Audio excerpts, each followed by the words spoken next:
Welcome back, everybody. This is part two of the Autism Changed Me More Than It Changed My Son, the Purpose Through the Ashes series. My name is Quincy, and you are? Oh, my name is Tyra. This is my special guest, Tyrah. This is the mother of our children. And we started off last week discussing autism, basically the before the diagnosis, hearing the diagnosis, and we were kind of getting into a few things there.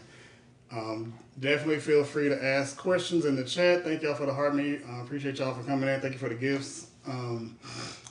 Feel free to ask questions in the chat. We will try to read the chat as we discuss different things as we go through the list of topics that we have. But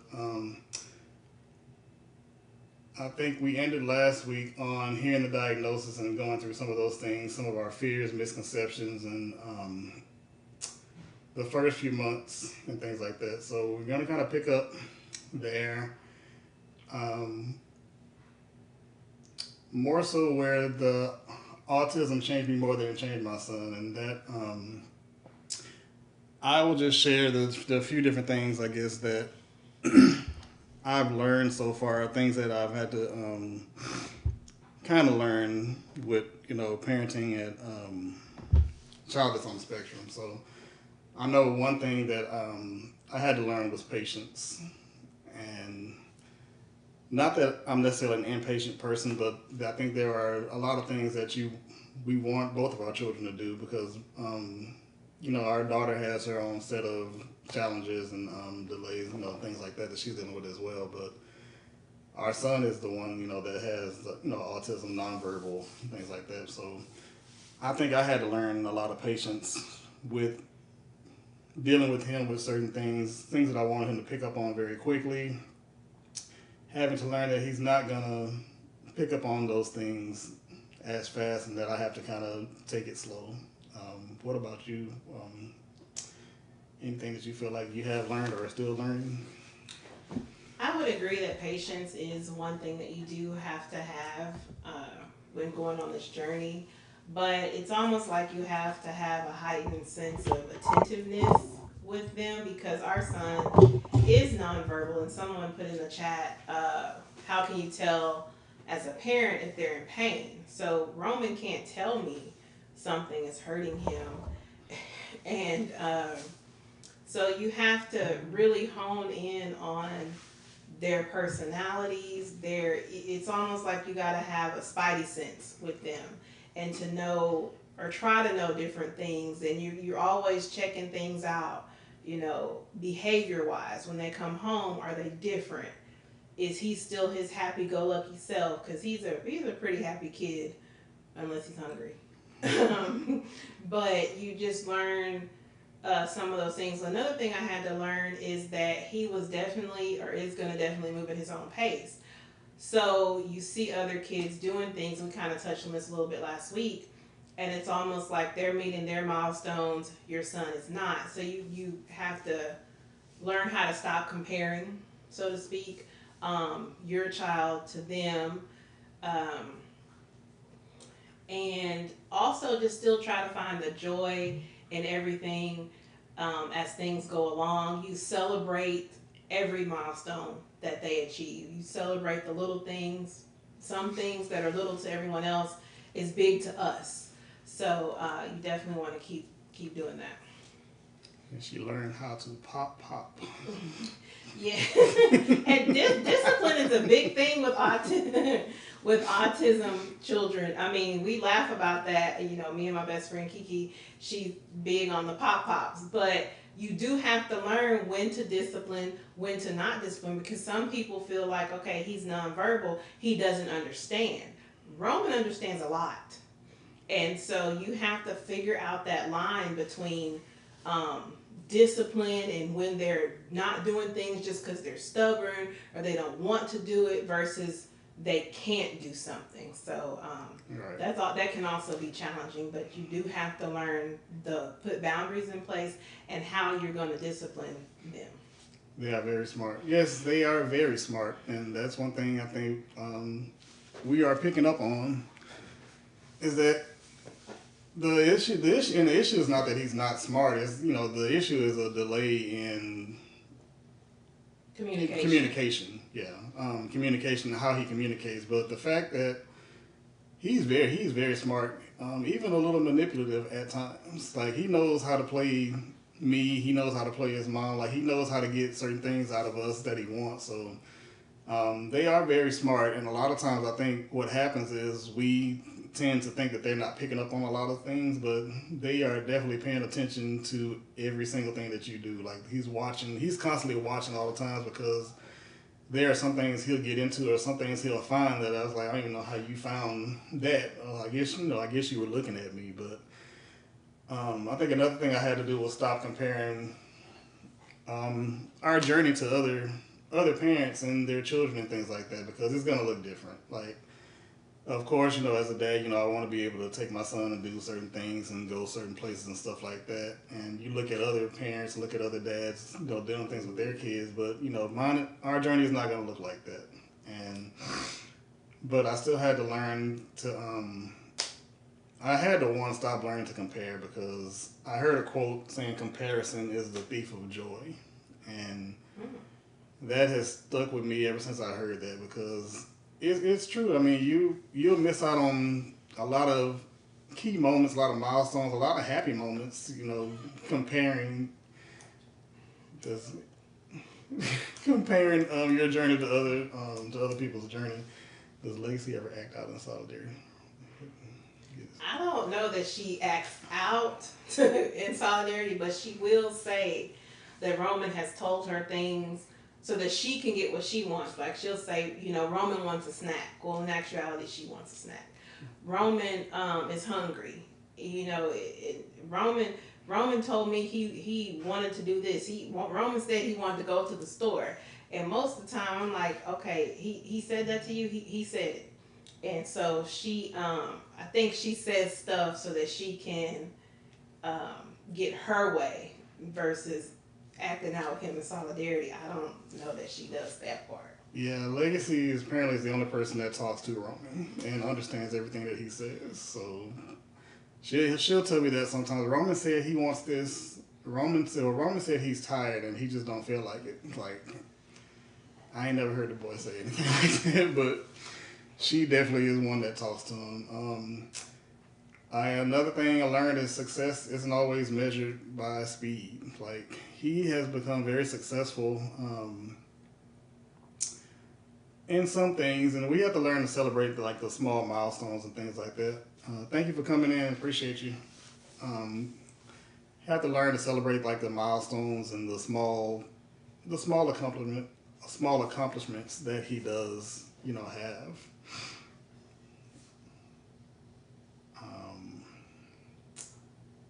And learning to advocate instead of assuming that others will always understand.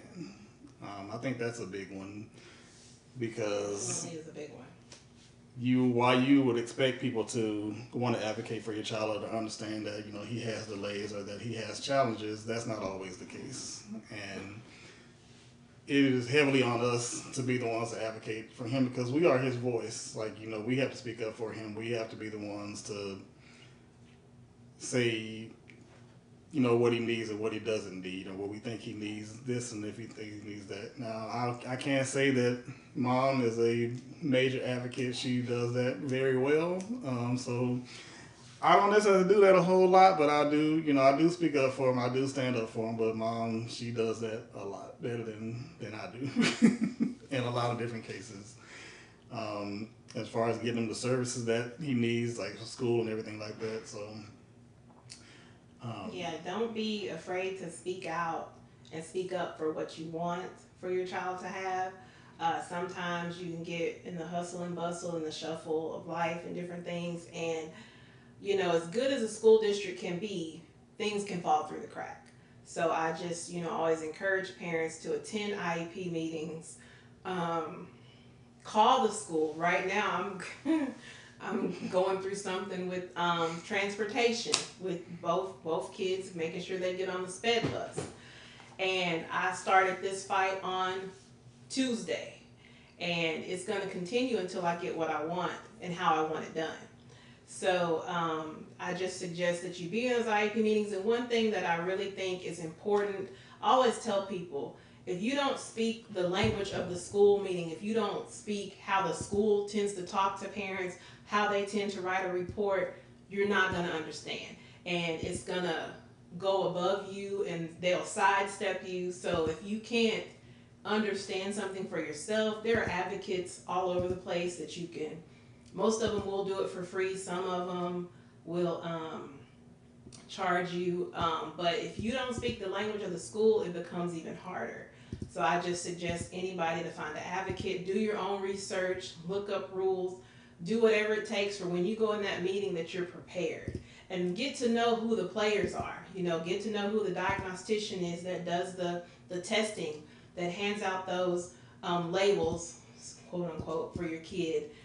Get to know the speech therapist, the occupational therapist, the teacher, the parents.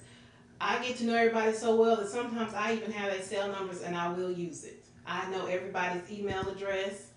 I know the director of the director of the director.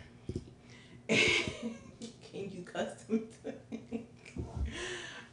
I don't know if you can custom until they make it clear because it's important to know. Probably not suggested, but But I just say, and it does get frustrating and it does get tiresome, but you have to stay on top of it.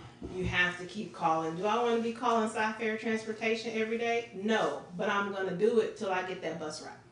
So we have to watch out for certain teachers. Actually, we've been pretty blessed to have some good teachers for Roman. Yeah, we have. We haven't had that issue with him thus far, even with daycare, things like that. I think we came close to something being said that maybe he was being mistreated at one daycare, but we removed him from there. But I mean, it was never. That was an ABA. Well, yeah, ABA place. Not a daycare. Yeah, ABA place, but that was the closest thing to that. But as far as school, like, he's been blessed to have really nice teachers. Sometimes too nice to the point to where they baby him and they don't make him work as hard as for things that he needs to. They allow him to be lazy. So. Question from Pamela: what has been the bigger challenge, parenting the two kids or advocating for them? I think that runs neck and neck, because along with the parenting comes the advocating. And we advocate for two, because Legacy also has an IEP. She has ADHD and she is considered to be on the spectrum. So advocating for two different kids who may need two different things at different times, all the time, and they're different ages. So I think it just runs neck and neck. I can't say which one is the bigger challenging. I'll say some of the more frustrating is the advocating part, because you're dealing with outside forces trying to get what they need, and sometimes it's not always clear on their side as well as mine. For example, with this transportation issue, the DIAG is telling me to fill out the form, and I'm telling her, I know the process. I've already filled out the form. The form been filled out since February. So where is the disconnect? And I need to know where that is so that we don't do this next year. So, and a lot of the advocating is heavy communication. Yeah. So this is a yearly thing. Around this time, Tyrah is normally going back and forth with bus, with school transportation, sometimes even the daycare if they not doing right. But this is kind of typical around this time. But she usually gets it done. I usually don't have to step in. She got some fire behind her. So how did I feel when I heard about the mistreatment? I don't know, because it was nothing that we could necessarily prove, but it was something that was told to us by a person that previously worked there. And I think we brought it up, but like I said, I wasn't happy about it. Let me say that. First of all, I wasn't happy about it. I'm never happy to hear about any special needs child being mistreated or anything like that. And you have to be careful with it, because they can't tell you. Like, especially like nonverbal kids, they can't tell you if they're being mistreated. Like, those one of the things where you have to kind of pick up on certain things, and that was another thing that I had to learn. There's different styles of communication. Like, we constantly have to watch him and pick up on different things and, you know, kind of determine, you know, if there's something wrong. Like if he's not acting a certain way, then maybe something's not right. Or if I'm dropping you off at ABA, you fighting me to go inside every single day, then, you know, maybe something's not right, or maybe it is. Maybe you're trying to tell me something. So I mean, we definitely were not happy about it, but at the same time, we just kind of moved him around and we just kept on moving. He was removed immediately. The same day. Yeah. So it's damn I'll Kiki. send it to you. I'll send it to you. I don't even know if they're I'm still there. Yes, they're still in bed. I'm holding them in vendetta. I'll send it to you. They still there. They're in a new location. I know exactly where they're located. Okay, well there you go. I don't believe the person lied, but I don't believe they did either. But you know, yeah, that was in the past. But just yeah. All right. So my main plan now, Mama. I keep trying to tell y'all, like, and some people they think it's me. They be thinking I got some fire, but Mama right here, like, she don't play by her doodle bug. Co-parenting through autism. So I had a few questions here, but if y'all definitely have questions, please put them in the chat. We'll try to answer them the best we can. I see all the gifts everybody's coming in, all the comments, the likes and the taps and everything. I really appreciate y'all for coming through. That's how you are about your... Yeah, I'm sure that's how we are about all of our kids. How do we make decisions together?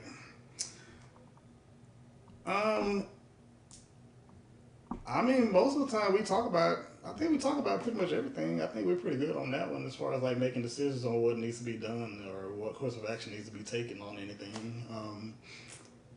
Not a whole lot comes up, I guess, except I guess when it's like things like if they have like doctor's appointment or they need like medical treatment or anything like that. But even then, it's not really an argument. I'm pretty much like, whatever Tyra tells me need to be done, that's what I'm I was going to say, do you think that I take over in the decision-making process? For the most part. 75-25?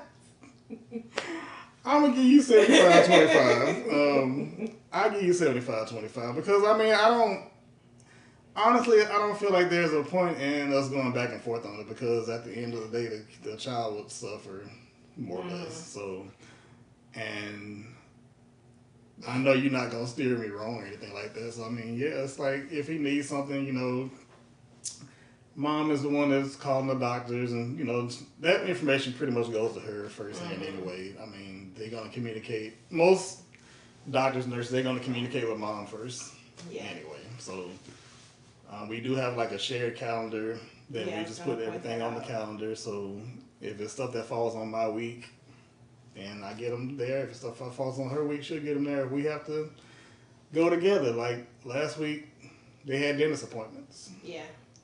And we probably should back up though because you just mentioned my week, your week. So to make it more clear, we have a 50-50 custody arrangement. So we switch every Sunday. I have a week, he has a week. So when he's saying his week, and you know, doctor's appointments fall wherever they fall on the calendar. So, you know, if it's something within his week, then you know he's responsible for getting the child there. If it's an appointment like the dentist, we take them together. So we both tend to show up to that one, just because we need a little extra help trying to manage both kids at the dentist. But that's how we have our arrangement. He mentioned we do have a shared calendar that he and I can both see, and everything that goes on that pertains to the kids goes on the calendar. I see your question about the meltdowns, and we will address that. Kiki, I don't know. We'll have to determine how you gonna handle, because she's gonna do dance again this coming year. But we put everything on the calendar so that you know you can plan your work schedule around, because we both work.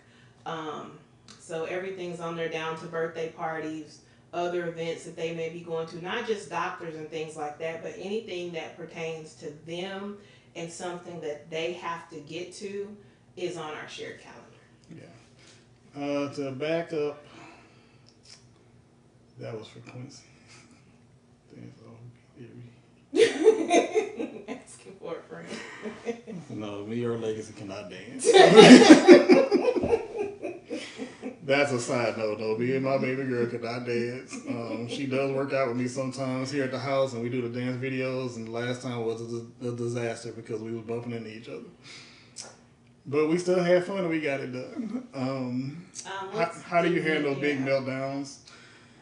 They're kind of few and far in between now, but he still does have them. But for the most part, we kind of try to see. Well, I know when he's here, if I feel one coming on, if I can kind of see he's upset about something, then I'll kind of see what's going on. I try to determine what's causing it. If it's maybe something on the TV, like last night, he was up and he was just started crying out of nowhere. He just started crying.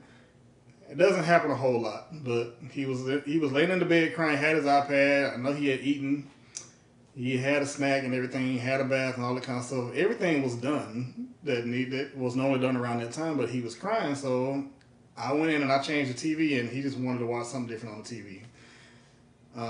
It's different things. As far as the big meltdowns, a lot of times if I've tried everything, if I've tried giving him a snack, if I've tried giving him something to drink, if I've tried going in there sitting with him, trying to play with him or anything like that, making sure that he's not hurt or anything like that, if I've tried everything that I know to try, sometimes I kind of let him just kind of deal with it until he kind of calms down, until I can get to a point to where maybe, he's a little bit more open to me, playing with him or, trying to see what's going on. If it's real extreme, I get in the car and we go for a ride. Like, he likes to ride in the car. That's one thing that calms him down. That is very helpful. I don't feel like driving, but that's some peace and quiet. Yeah. So. The car drives do help a lot with him. Hey, Crystal, I'm glad you could join. They do help a lot, and for whatever reason, that seems to calm him down, the riding. And I think sometimes he just wants to get out and maybe be in another space, and he can't fully say that. But, and sometimes now he'll kind of go to the door, or he has a thing now where he'll bring you his shoes. So when he brings you his shoes, he wants to go somewhere, do something. So I usually know, okay, well, maybe we'll just go ride around. He likes going to the car wash, too, so that is helpful. But just really trying to hone in and figure out what's going on with him. Do you want to say how you handle Legacy's meltdown?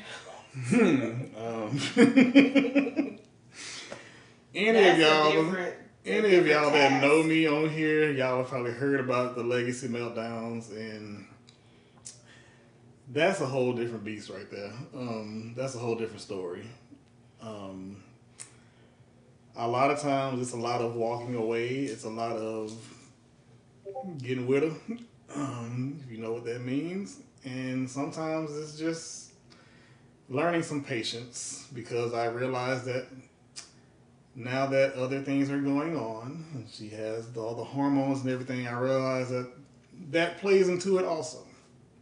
So I've had to learn to not get so upset on them days, because that's happening this week. But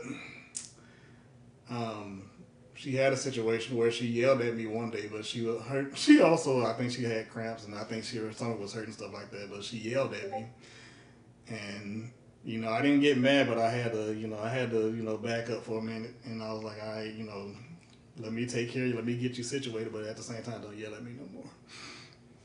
But Legacy meltdowns are different. They're different.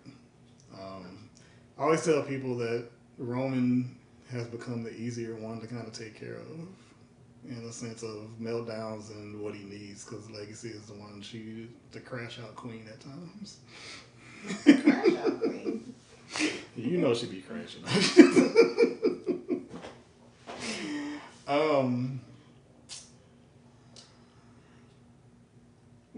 You feel like, I didn't say all of it, but I mean, it's a part of life. Sometimes you have to let it run its course. Yeah, you have to let it run its course and choose my battles. So I mean, I agree with that. Like I say, with Roman, sometimes I have to let that run its course, and I have to choose my battles with him. Like I say, the meltdowns are few and far in between. But typically now, if he's having one, then I kind of know something is seriously wrong, and especially if he has tears. Like, because when he cries, like he usually doesn't have tears, but if he has like tears, then I know, okay, you are either really upset about something or something is really not right. So, and sometimes that is an indicator of some type of pain. Also, if he has real tears, because he's not a crier, so something is truly going on with him when that happens. Yeah. How do we stay united when we disagree? I I have to say it probably doesn't come up much, if at all, unless I'm mistaken when it comes to them. Um, Disagree about what's going on with them. Or how to handle something with them. No, I think we're pretty much on the same page with handling things for them. Because again, I do 75% of the decision making. No, but there are times that come up where Quincy may have a difference of opinion, or he may think we need to do something different. So it's important during those times and to hear his opinion, hear what he's saying, try to understand maybe where he's coming from, and then, because sometimes I can come on a little too strong, and that, that can make a disconnect in the decision making. But at the end of the day, my main focus, and I'm sure his main focus, is what is going to be best for these two kids. Because they need to see two healthy, Kiki, way too strong, really. They need to see two healthy homes where they can thrive. So I try to always keep that at the forefront, because we're individuals, so everything ain't going to be agreement, but we do have a good enough relationship where we can talk it out and figure out exactly what we need to do for them.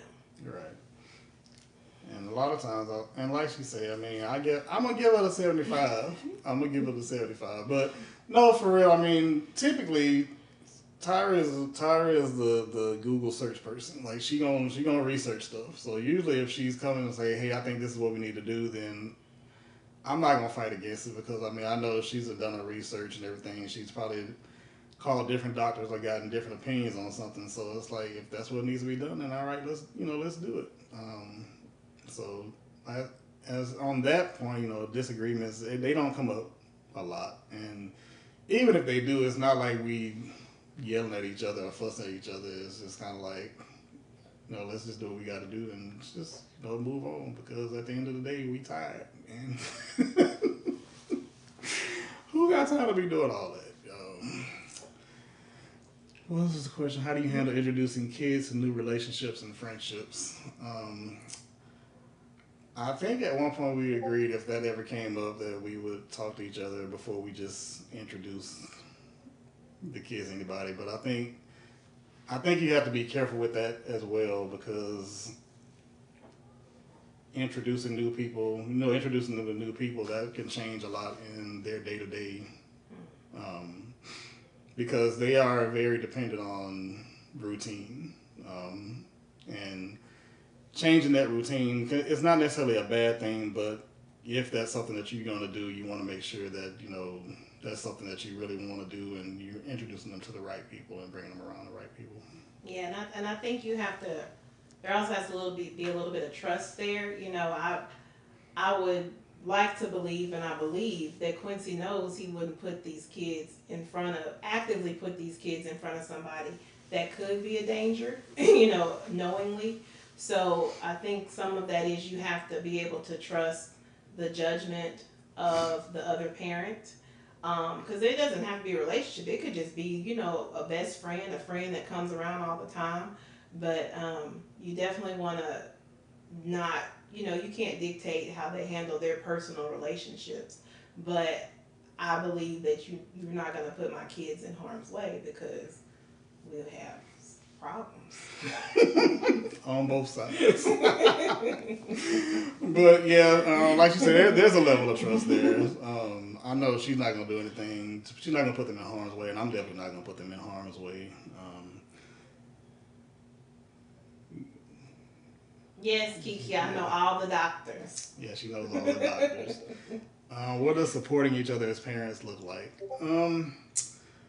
I mean, there are times when she might call because the kids are on her nerve. The kids done some stuff, and she just like she might call and be like, "Look, let me tell you about your kids. Let me tell you what your kids are doing." And you may just have to get it out, and I'd be like, "That's crazy." Yeah, I know. We just kind of talk it out. And there are times when I text her and be like, "Look, let me tell you what these kids are doing. Or I'm about to drop this. I'm about to drop somebody off over there because I can't do it no more. Like I'm tired. Like I've never done that." And we ain't never put nobody out. But we will call each other, text each other, like, "Look, I'm about to bring so and so over there because I just can't do it no more tonight. I'm tired. This boy won't go to bed. It's 3 o'clock in the morning and he's still up, and I got to be at work an hour." Or Legacy is she on one tonight and she can't stay here no more. But we also have grown to where we'll do a weekly debrief. So every Sunday we have a conversation, and a lot of the times, like you said, we'll communicate through the week about different things that's happening. If there's meltdowns or I think somebody is getting sick or stuff like that. But every Sunday we're going to have a conversation about how the week went and then what's upcoming for the next week, especially during school time, because there's different things that come up at different activities. Legacy takes dance, and that's usually once a week. So we just have to, and we have to manage that, because we have to have Roman there sometimes. So sometimes we might both show up, or we'll figure out how she can get what she needs and he can get what he needs at the same time. But yeah, we typically try, and we grew to that. We grew to that weekly debrief because we didn't start off doing that, but now we will have a conversation about what's going on. We do try to keep schedules similar in terms of like bedtimes and different things that's going on, so that they ain't going to bed at 10 o'clock here, or going in their rooms at least. They don't always go to sleep. But sometimes they ain't going in their rooms at 10 here, and then I'm putting them in the bed at 7 o'clock. Well, good question. How did it start versus how it is today?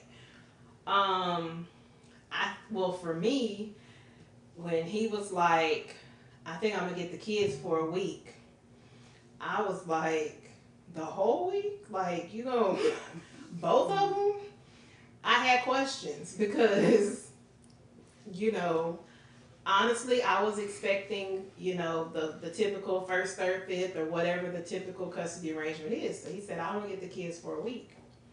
And for me, being mom, I had to learn to release some of that control.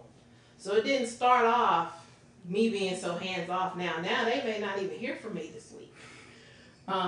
Because I know we've gone to a place where I know he got it. We talk enough now, we communicate enough. I'm not concerned. But I'll say for me at first, letting them go, not that I felt like they was going to be unsafe or he had an unsafe environment as far as his home, but it was that control piece, because I control a lot, or did control a lot of their day to day, and what they did, who they went with, where they went, all those things. So it took a lot of growth for me to be able to let him figure out how he was going to handle it by himself as a single dad. And I had to also learn that things can get done, but they don't have to get done how I would do them. He got to figure out how he's going to do them. So that was definitely growth for me to get to that place. Yeah, she struggled. Yeah. But I wanted to do it. I didn't want the typical every other weekend or only on the weekends and stuff like that, because one, it didn't seem like it was fair. I mean, they my kids just as much as they are hers, and it didn't seem like that didn't seem fair to let her deal with them all week and only get them on the weekends or things like that. So I was like, I want to raise my kids too. I want to have an active role. I want it to be as 50-50 as it can be. And I was like, yeah, I'm gonna get them for the week. I'm gonna try it out. And then she was like, "Are you sure? Like the whole week?" I'm like, "Yeah, I'm gonna get them the whole week. Like, what you think I'm gonna do with them?" Like, it was. I had it all thought out in my head. I'm like, yeah, I mean, yeah, we gonna be here. I'm gonna cook dinner. You know, we gonna go. No, I'm gonna do all the things. Like they gonna be cool. But no, I wanted to do it that way, and we've been doing it that way for years now. It's become a whole thing, and she right. She had to learn to release some of the control, but now like what she be coming in bags in hand. Here. Peace. But we both do that. It's Sunday to Sunday, so I have them this week. They are here this week, but my mom is here watching them right now. But I have them this week, so everything that falls on my week, I handle. As far as getting, and we also kind of blessed to find a daycare that is kind of more or less kind of central in a sense. Mm-hmm. So we drop them off at daycare. The bus picks them up from there, and they take them to school. Yeah. And they drop them back off at daycare, and we just get them from daycare. So when it comes to routine, that actually does not change for them at all. That's year round. Even during the summertime, that's where they go. They go to the same daycare. So we still get up at the same time. We still have the same routine. So that is one thing that helps out a whole lot, because it kind of started off to where, I was going to work, and so it kind of started off to where I did have them. She was still getting them and taking them to daycare and taking them to school and things like that. I was able to finally transition into like a schedule to where I could do a little bit more, because that was my whole goal. My goal was to not have to rely on her at all for that week. Like, I wanted her to have that week off. I was going to handle things. Then when I take them back, she can handle that week. But if we need to meet each other in the middle, then, that's fine. That's what we have to do. So, like I was saying, the doctor's appointments, things like that, if I had to be there, then I just had to be there.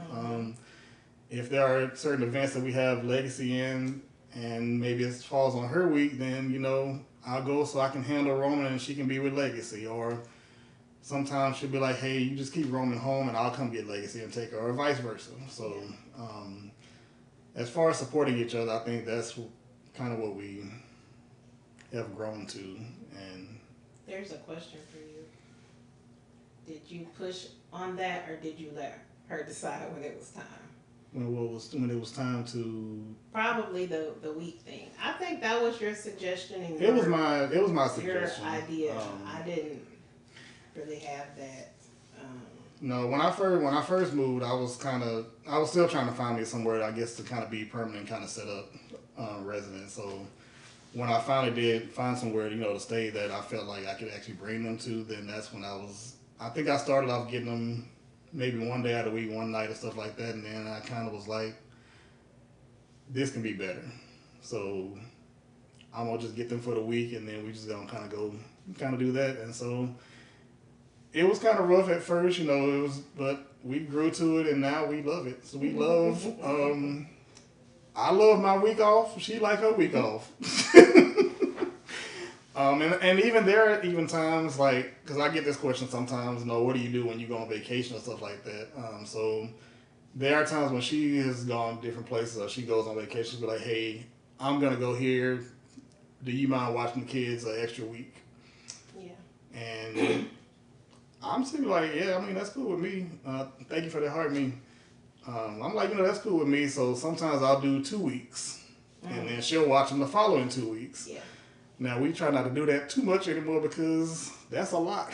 It gets a little bit rough when you're used to the exchange. After like 5 or 6 years of leapfrogging throughout the end, 2 weeks can be like, oh my God, when are you coming back? Like, I know you told me when you was going to be back, but like, are you coming back soon? Like, but, and the same thing, if I needed to move a week or anything like that, then, we talk about it, but we try to discuss it in advance. So we kind of know what's going to happen. We can get our minds ready for it. Like, you're going to have 2 weeks, and I get 2 weeks off, but you got to have the 2 weeks. But then I know I'm gonna got to pay for them 2 weeks. And the kids, and they're used to the schedule also. Yeah. On Sunday, around the same time, my son would usually bring me his shoes, like, all right, it's time to go. And it's time to go to mom's house. And I think he does it there too. Yeah, it's like, he knows I feel like he knows what day of the week it is. Like I think he knows Saturday I get to rest, and then tomorrow I'm going to Daddy's house. I'm going to Mom's house. Yeah. What father autism groups should I? I'm still looking for a lot of myself. It's not a lot of. It's not a lot of dad support groups for autism dads, and that's a kind of another driving force behind this whole thing. Is I'm trying to get more autism dads to kind of speak up and just speak out and just be comfortable with talking about it. Like I run into a lot of moms, but not a whole lot of autism dads. And while I understand some of it to a certain extent, I still want to encourage them to, let them know that it's okay to feel the way you do, but just talk about it. Mm-hmm. The question said, it sounds like we have it all together. What would we like to do better?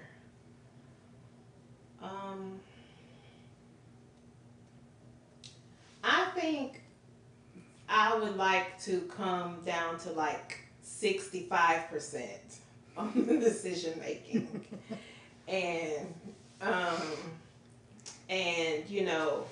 still allow for him to, do his research, bring something to me. Hey, I found this. What do you think? I think that could be, we could increase that. The problem with that is, usually by the time I do the research, she already got there before me. But I still agree that I can pick up a little bit more. But usually by the time I be like, hey, Tara, I saw such. She's like, oh, yeah, I saw that already. It's like, well, dang. But you can still, say what, how you feel about whatever you found. But I think that would be something that, for me, I think we could do better. We could even that out some more. You should start a dad's group then. I don't know. I'll think about it. I wouldn't mind. Let's see, that's the thing, Key. I wouldn't mind starting a dad group. I wouldn't mind starting one for fathers, just in general, or just guys supporting guys. But y'all don't realize how hard it is to get guys to talk about stuff or to want to open up about different things. Don't look at me like that.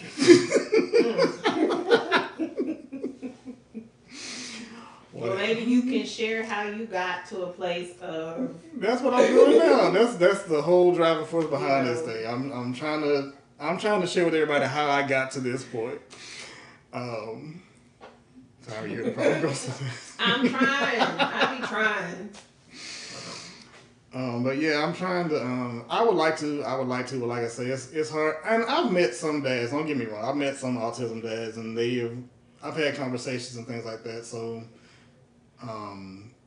A lot of them, they feel comfortable kind of opening up once, I let them know, it's okay for you to feel the way that you feel, just kind of talk about it. Like I met one dad on here and he's on live and he shared his story with everybody. So, he goes live. He's a live creator, but he doesn't go live a lot. Well, he goes live, but he keeps his mic muted a lot. He said, because my son stems in the background and I don't want anybody to hear it. And I'm like, if you're going to be a live creator, number one, then you got to be on here. But two, who cares? Like, yeah. You have it in your profile that you're autism dad, so if he's stemming, what? Like, I'm on live a lot of times, and everybody out here knows Roman. And y'all have seen him in the camera and things like that, so y'all know that's Roman. And hey, Roman, how's Roman doing? And Roman's so big, and Roman's growing up, and he looks just like you. Like, I try not to hide it.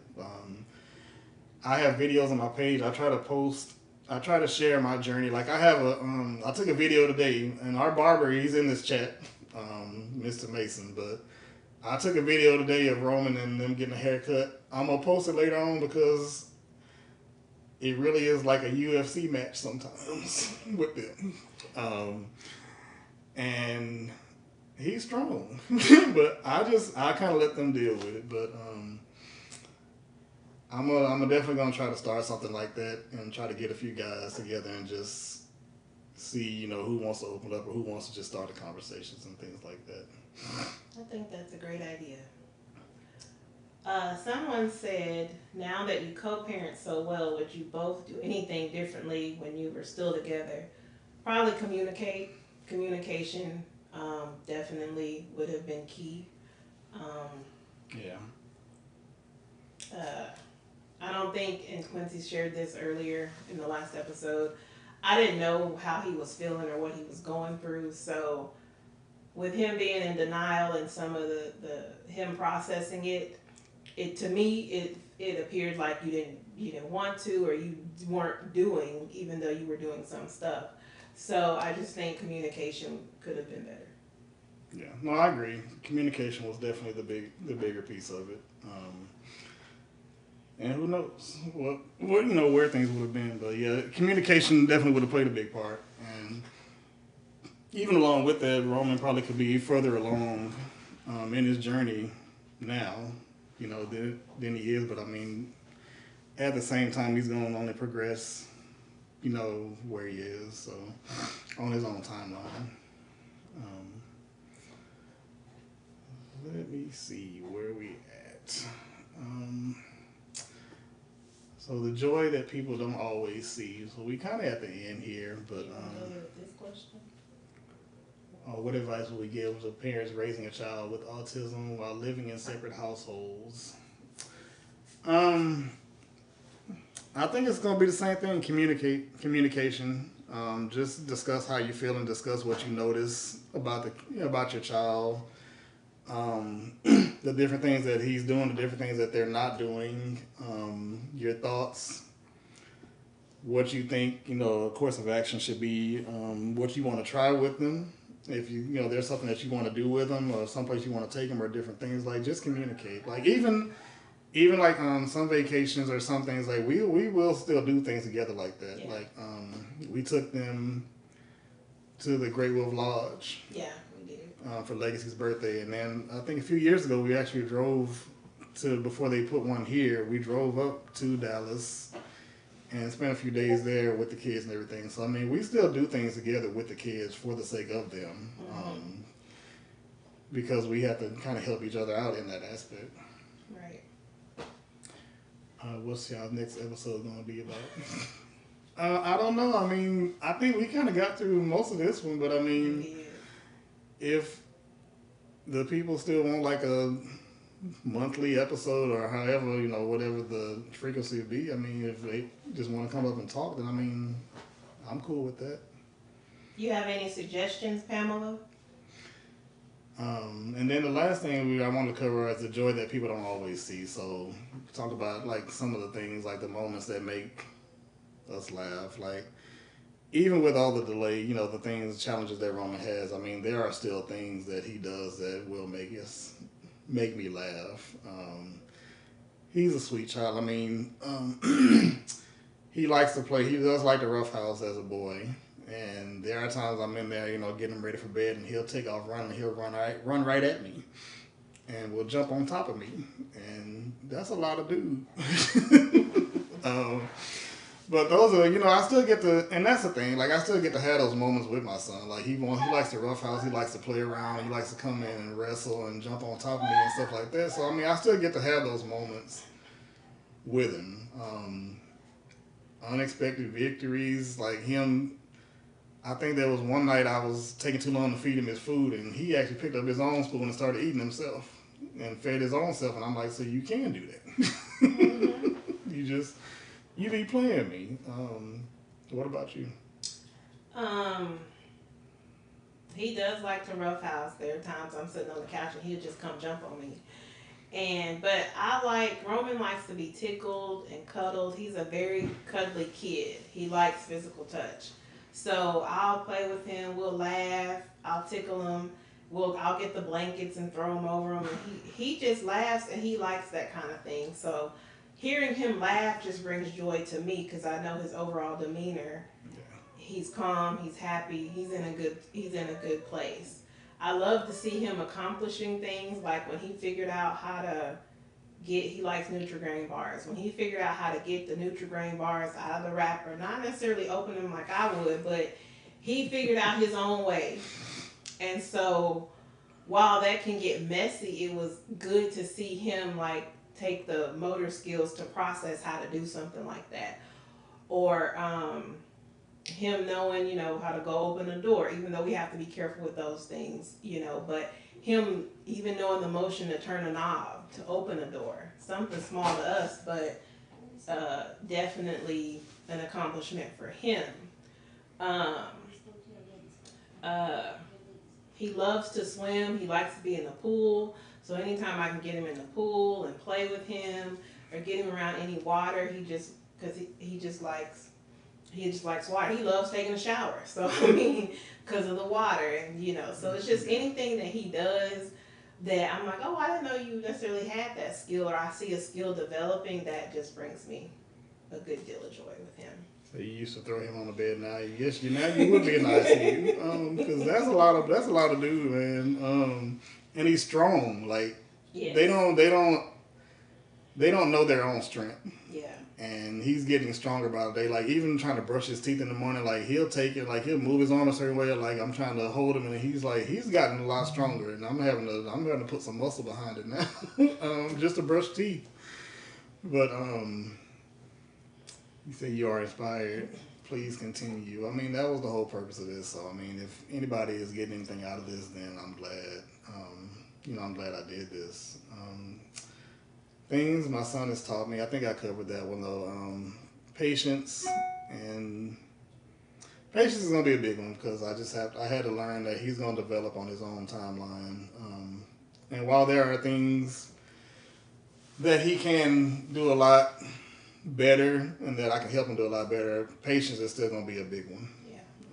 Just learning that he's gonna get there on his own timeline, but communication, motor skills, and just things like that, that he struggles with, play a factor into a lot of it. Why autism isn't the whole story of who he is. Oh, that's a good one. Yeah. Because I feel like that a lot of that is because he's still a person. I mean, he still has a personality and things like that. Autism is just a challenge that he's dealing with.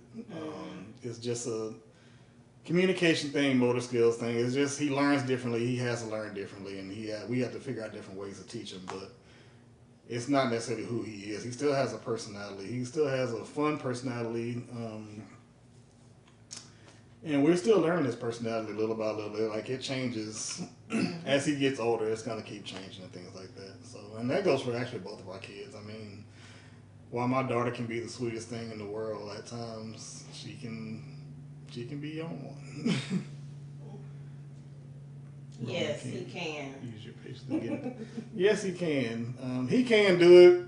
I think Tyra touched on this last time. A lot of times we just trying to get it done, and even when it's sitting there feeding him, sometimes it's like, I need to make you do this. But at the same time, I'm ready to clean up, put dishes up. I'm ready to go take my bath. I want to sit down too. But if it's a lot of that, he gonna eat fast. Or that, yeah. Now, if it's finger foods or like catfish and fries, he'll feed himself quickly. Yeah. If he like it, he gonna get after it.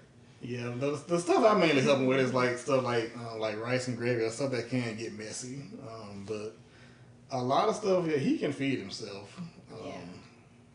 It's about him. I know. We know. We know. I think the biggest thing now, the next biggest thing that we both agree we need to really hone in on is potty training. Mm-hmm. Just helping him become more independent. Right. In that. I think out of everything that he is currently struggling with, I think that's probably number one on the list. Like if we can kind of get that one going, then a lot of other things like we can work with. But I think that's probably number one right now. Let it get messy. You gonna come help me clean up? Take him to Kiki's house and let him get messy. Yeah, right.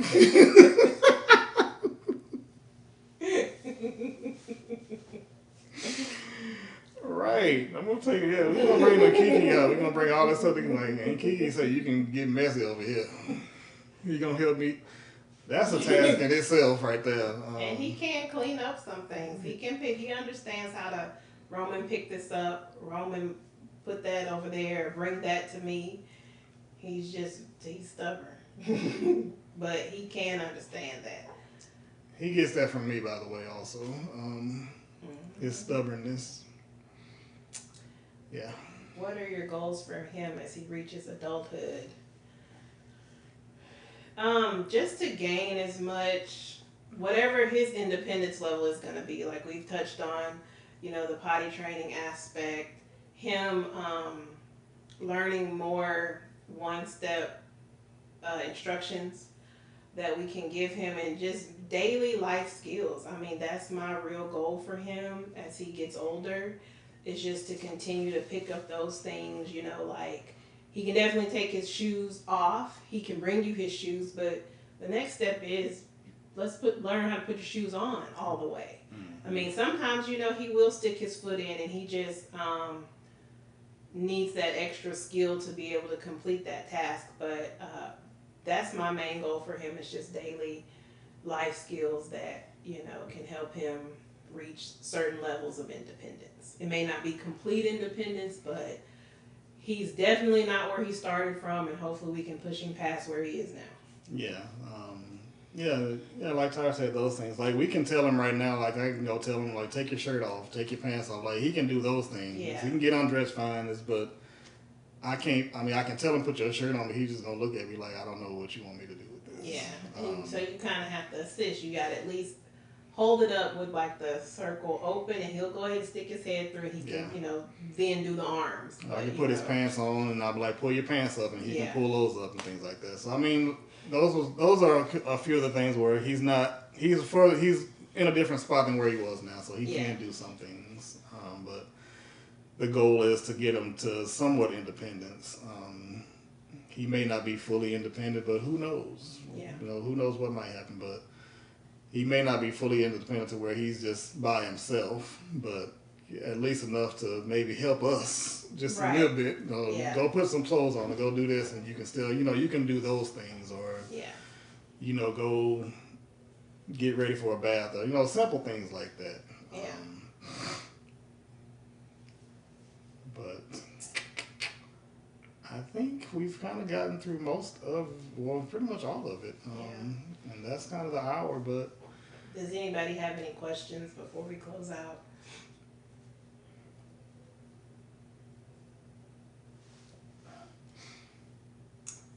Any questions at all?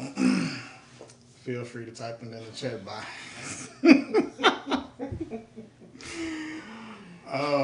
Thank you both. No, thank y'all. Thank y'all so much for joining and coming to this. I really appreciate it. Put my arms up till me. You really Pamela. But yeah, so this is my podcast conversation series. I wanted this to be my first episode because it's my life and it's our life, and that's why I wanted Tyra to come be the one to do it with me. What's in the dark? Express her needs. That's a good question. The question says, my daughter has ADHD and high functioning autism. How can I help her cope and express her needs? That's tough because I think sometimes with the ADHD coupled with autism, emotions and how they handle big emotions becomes harder. I'll say, like, for Legacy, everything used to be a big deal. Any little thing to her, the counselor told us to call them big emotions, little emotions, which kind of dictated her reactions. But one thing we did for Legacy, we got her a counselor that dealt with kids that had ADHD. So, and she would go once a week, and the counselor would kind of model, I think they did it like maybe through what they call play therapy. So the counselor would model different things for Legacy and how she could handle other reactions. How old is your daughter? Because that also depends too. A lot of counselors don't start counseling kids with ADHD until they're like 12. So it was tough for me to find somebody that would even see Legacy at the age of 5 or 6. So you're kind of in that boat where it gets difficult to find those providers that actually handle kids that young. If you don't mind me asking where you're located, maybe I can help you find some resources that can help. With the school, I asked the counselor to put her in a small group. to help with her social skills.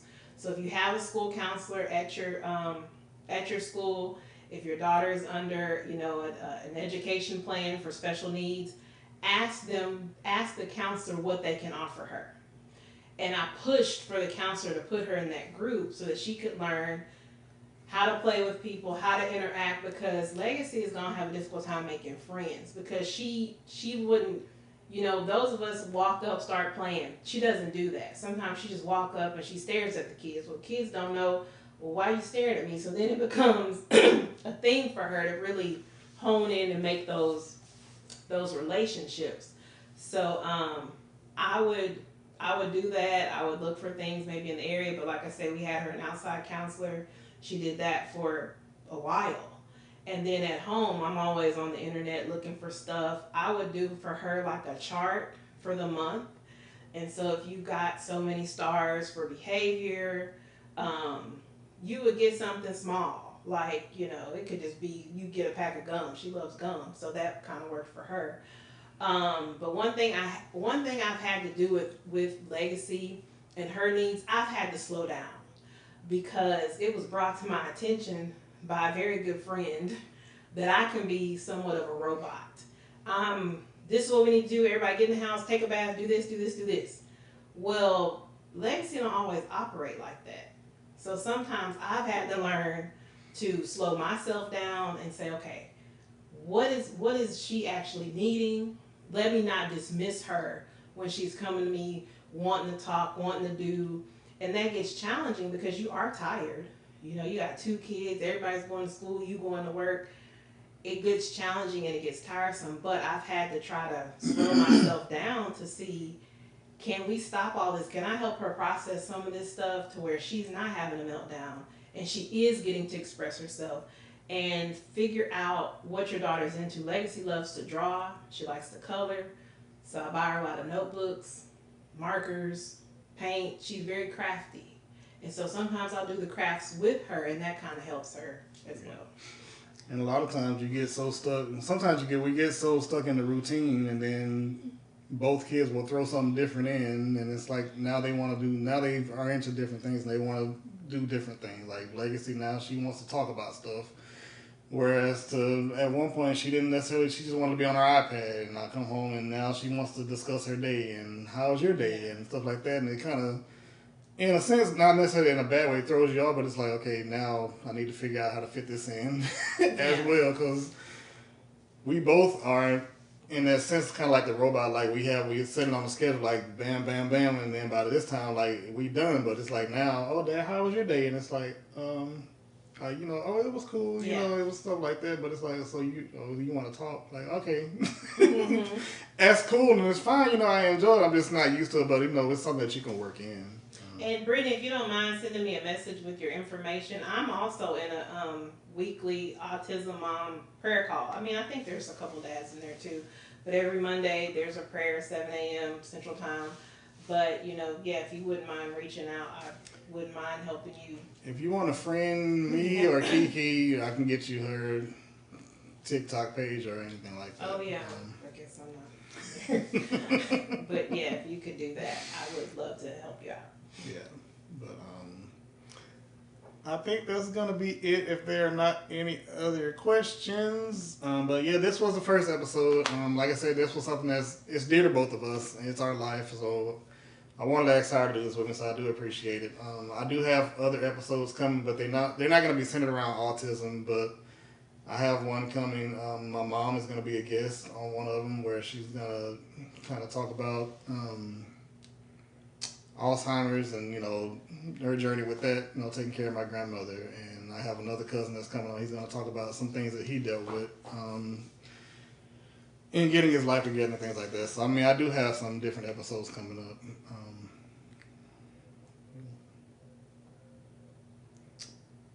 Kids finding their way, but do you want them to do it your way, a child versus an adult way? I think initially you teach them maybe how you would do it your way, but that would evolve into them doing it or figuring out how to do it how they need to. I don't know if I'm answering it right, but that's what I Probably. think. Yeah, I think we want them to do it our way until we kind of figure out they have to learn to do it a certain way. Like, you got to make it make sense to them, in other words. Like, Yeah. I can tell them, I need you to do A, B, C, and D because that's what makes sense to me. Like, this makes perfect sense to me. Why you just want to do it this way? And then I have to kind of think about, okay, maybe you need to process that a different way. So. Yeah. Oh, okay, good. I'm glad. Yeah, I mean, yeah, of course we're going to have our own way because this is why we want to do it because I have a goal in mind for the evening. I want get y'all fed, get y'all in the bath, and I'm ready to sit down somewhere. But that's not gonna always look the way that I want it to look, and sometimes I have to deviate. And that's another thing I had to learn. I'm a very routine. I like to stick to a rigid. I wouldn't say rigid. I don't like to deviate from the plan too much, and that's always been the case. Tyra has been more the one like, let's just go with the flow. I'm like, but we said we was gonna do this. Like, why we just gonna do that? Only like, going to Walmart. Why we at Target? Why we at Target now? Like, why we gotta do all this other stuff? But that's one thing I had to learn to be able to pivot and adjust because I could, you could do the same thing every day for the whole week, and then Friday night you'd be like, all right, man, this is what we're gonna do, bam, bam, bam, bam, and it's like, nope. I'm gonna throw something else in there. So yeah, that's big. It's not about you. You do have to keep that kind of in the forefront of your mind because it gets difficult. It really does. Yeah. Especially with me, with my rigid ways. I'm not that bad, y'all, but I do like to stick to a schedule. And then when you throw that schedule off, it's like, oh my God. But I've gotten a whole lot better with it. But I'm still I still be like, all right, I still like to stick to some kind of schedule. But especially with the kids going to school now, school's about to start up. So I think we've both been trying to get them back into the routine. Yeah. Yeah. That's true. That's why I say I've tried to slow it down and because they do have some very, very special powers. And you have to take the time to acknowledge and kind of cultivate those things, and you can get settled into your own ways. So I don't know. Oh, I'm sorry. I'm reading YouTube over here. So somebody says, how do you deal with puberty, the body changes, and stuff like that? Oh boy.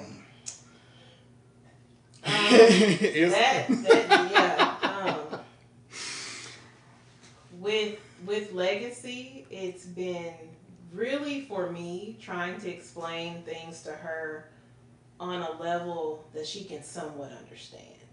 Because she has a question every now and again, and some things are developing quicker than I expected them to develop, for her age. So that's also been a pivot. And ask a lot of questions to your doctors. Ask your friends that have girls, or maybe if they don't even have kids, ask your girlfriends. They're a woman. They've been a little girl. So ask them, and, you just kind of got to get some feedback.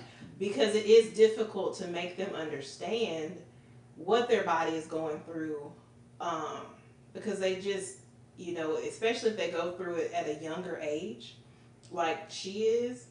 I had to get on ChatGPT. Hey, Chat, this this happened today. This is what's going on with my daughter. She has these things. How can I explain this body change to her in a level that she'll understand? And Chad actually gave me some good ideas, some things that I used that actually did help. So I say, don't be afraid to ask questions. I asked her doctor a lot of things. Yes, ChatGPT is your friend. I've asked my friends things. I go to them, hey, this happened. What y'all think? And with Roman, it's a little different because things are happening to him, and I don't know how to explain any of it. I'm just be honest. It's hitting us from both sides because the things that are happening with Legacy, I'm like, oh my God. But I feel like I'm handling like a G, like because I didn't want this to be one of the things where stuff is happening and let me call your mama so she can come over here and help you with this. Like, no, I need to be able to deal with this. I need to be able to handle it. So when that time came, it's like, hey Dad, I need your help doing, and I'm like, all right. I had to stand there for a minute. Like, all right, let me think about it. And I was like, all right, let's handle it. And I'm glad that she feels comfortable enough with me to trust me with that. And as far as Roman, He's just having a body change. He's having a body change. And that's the other thing about it. Like, that kind of stuff doesn't stop. Yeah. It's gonna keep on going no matter what they got going on, whatever delays they got going on. Like, his body is gonna still go through the normal changes as a boy. So take that. Stuff is happening. Tyrah's called me, be like, hey, stuff is happening. I'm like, hey, it is what it is. So, I mean, he's developing at his age on schedule. So that's how we deal with puberty. I mean, there's still things going on. So, I mean, we're going to learn as we go on and stuff like that. Anything else on YouTube? That was it for YouTube. Now for the wrong business. Well, look, if they learn how to take care of their own business, we ain't got to. But hopefully somebody got. Do we try to explain things to Roma like we do to Legacy? I mean, we try. I don't know. I don't necessarily know how much he understands, but there are times I try to, explain to him, he can calm down, or maybe, just it's gonna be okay, or or just hold on and things like that. And I think for the most part, he understands, give me a minute or hold on, or he picks up on different things. So if he's wanting something, he sees me maybe in the kitchen cooking, or he sees me doing something, I've seen now that he'll kind of wait. Or he'll kind of stand there like, I'm going to let you do what you're doing, but you still need to do what I'm asking you to do. Yeah, we still talk to him regular. If I'm in the kitchen and you in here, get out the kitchen room and I'm cooking. Oh, yeah, in that aspect, I still, get out of here. Or you want to take a shot, wait a minute, it's not time for that. Or come on, let's go. I mean, I don't. Yeah, no, we don't baby him. We try not to baby him, so So. In the morning, all right, let's go. He'll get up. I may have to say it 2 or 3 times, but I mean, he gets up and he comes on. So I mean, we still talk to him like we do Legacy. Like Tyrah said, if you come in there, keep coming in the kitchen, get out of here. Dinner will be ready in a minute. Yeah. Yeah. So, but I don't want to hold y'all too long. On the reference to body changes, I've tried. I don't. I'm gonna be honest. I have not. I tried to talk to him, but I don't know how much it's getting to. Usually when I try talking to him, he just kind of laughs at me. So I don't know if it's getting through and he just like, oh, daddy, whatever. Or he just like, I hear you saying stuff and I'm just going to laugh at you. I don't know. But he likes to hear me say his name and stuff like that. So he could just be laughing at that. I don't know. But that's our hour. I don't want to hold everybody too long. We all got to get up and go to work and stuff like that. So I definitely appreciate y'all for stopping in. I hope y'all come to some of the other episodes. They're not, like I said, they're not going to necessarily be on autism, but they will be on some real life situations, real life stories, and just things that people have gone through. But I definitely appreciate y'all coming through. If y'all want us to continue, if y'all want us to have another conversation like this, or maybe even like a panel to where everybody can, just kind of talk. If y'all have other questions, man, let me know. Message me, let me know. I'll make sure I share Tyrah's page with everybody so y'all can flood her inbox with questions and stuff like that. She doesn't go live. I don't know if that's a part of TikTok she's going to venture over into, but she is a natural at it.